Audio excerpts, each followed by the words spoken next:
Amani katika Uislamu inapatikana katika ibada ya sala. Kwa hali hiyo usikubali katika nchi yako, kama wewe ni mtawala, kuna watu hawasali, jukumu unabeba wewe vile vile. Usikubali katika maeneo yako ya mtaani, kuna watu wengi hawaonekani kwenye sala, ni hatari kwenye mtaa ule kwamba kuna waovu wengi zaidi kuliko watu wema.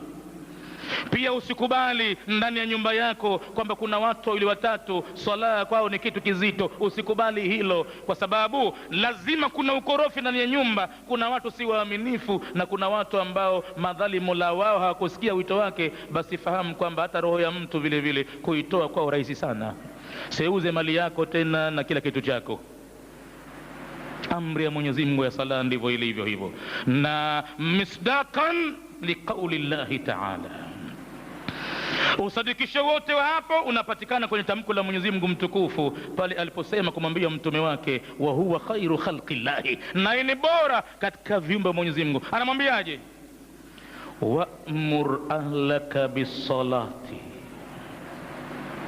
Muhammad, hakikisha kwamba unawaamrisha watu wako wote waliokulazimu, hasa wale walio ndani ya nyumba yako unaoishi nao. Amrisha kusali kwa watu wako, toa amri, tena uwe serious.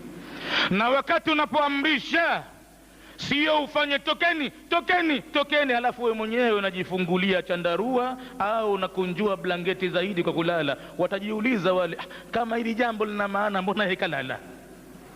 Tutoke tu tahamaki. Watatafuta upenu wowote ule mle ndani mle, kama si mvunguni popote jilala nao vile vile. Au wakitoka nje watakuonyesha wametoka nje, lakini hawendi kuswali kwa sababu halina thamani jambo lenyewe, mbona yeye mwenyewe kalala. Kwa hivyo wa'mur ahlaka bis-salati wastabir alaiha, na wewe mwenyewe uwe umeshikamana nalo jambo hilo kwa nguvu zote, uonekane ni mfano. Ukiweza kusimamisha swala hii wewe mwenyewe na kuamrisha watu wako waliokulazimu, basi nakwambia kuna baadhi ya mambo kama riziki si kazi yako, tuachie wenyewe, utajionea mambo ya kiajabu.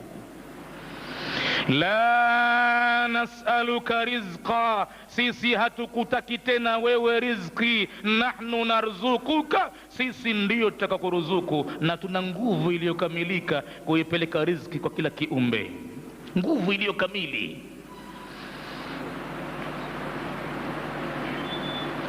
Anasema Mwenyezi Mungu katika sura Adh-Dhariyati, wama khalaqtul jinna wal insa illa liya'budun, na wala sikuumba mimi majini wala binadamu ila kwa jambo moja tu la kuniabudia mimi peke yangu. Wakati wananiabudu peke yangu, illa liya'budun ma uridu minhum, sitaki mimi kutoka kwao riziki yoyote, wama uridu, wala sitaki mimi kwa ibada hiyo an yut'imuni, kwamba wanilishe, isipokuwa inna Allaha, hakika Mwenyezi Mungu huwa Razzaku, yeye ndiye mwenye kuruzuku. Hakadha kwa alifu na lamu, Ar-Razzaku definite article ameitumia kwa kuwa ni peke yake.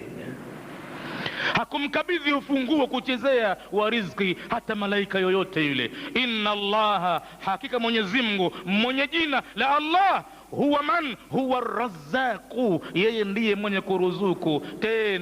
Tena katika jambo la kuruzuku, wadhifa huo anasema dhul quwwa, mwenye nguvu. Na nguvu zenye nguvu gani? Za muda mfupi au hapa mpaka pale? Almatin, nguvu zilizokuwa zimetimia, madhubuti sana, haziwezi kulinganishwa na nguvu za yoyote. Katika jambo gani? La kutoa riziki.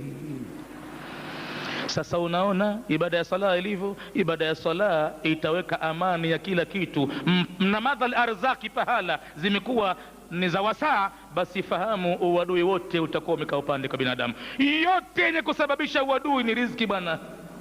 Upatikanaji wake riziki kama utakuwa ni watabu na mashaka, basi chanzo sasa cha balaa katika ardhi hicho, chanzo cha kuhusudiana ni hicho, kuuana ni riziki. Mambo mengine yanatajwa kwa ni sababu tu, lakini chanzo hasa ni kwamba binadamu hawezi kustahimili jambo hilo. mara anabadilika nia mara moja tu.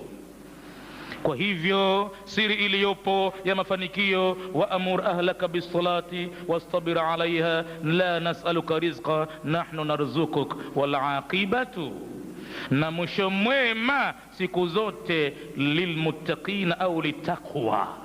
Mwisho mwema ni kwa sababu ya jambo la kumcha Mwenyezi Mungu, na wacha Mungu ndio wenye kupata mwisho mwema. Kwa hivyo kama kuna yoyote katika nchi haswali, ni kisirani kikubwa kwa wengine.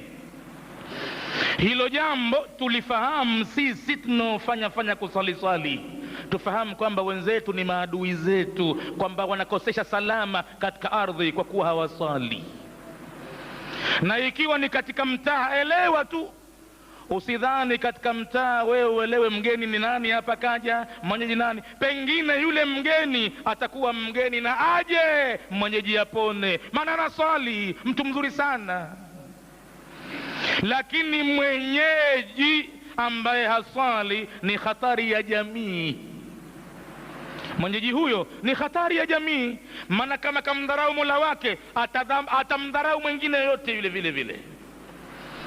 Kwa hivyo ndiyo maana hapa katika baadhi ya mambo yenye kuweka amani katika dunia ni kusimamishwa ibada ya sala. Waelewe watawala jambo hilo, waelewe wakuu mbalimbali jambo hilo, waelewe mababa ndani ya majumba jambo hilo, waelewe kila watu, walimu wa skuli wafahamu kwamba wale wanafunzi wao ikifika wakati wa sala, walimu binafsi wawe serious mlema skuli. Kama itakuwa ni mbali msikitini, basi nazisogezwe meza na pafekwe mafagio, pawe safi, watu waonekane pale wanaswali, hata hapo skuli vile vile. Maana hapo ndiyo salama ya kila kitu inapatikana katika usimamishaji wa sala. Hakuna jambo hilo ati hutokezea waislamu maskini wakawa wako serious, wakali, wakakamavu, wanasema kwamba hapa hukuja kuswali wewe. Yani katika maskuli au katika makambi mengine mbalimbali au katika sehemu mbalimbali, anaambiwa hapa nini wanataka kuswali. Mmoja kuswali hapa si msikitini hapa. Masikini roho zetu waislamu sisi hatuijui amani yetu itapatikana wapi. Tahamaki yule sasa unamfugia uadui, unamharibu mawazo. Sasa anaanza kupafikiria, kumbe nimekuja pahala pabaya sana mimi, hapa pananikosesha ibada ya Mola wangu hapa.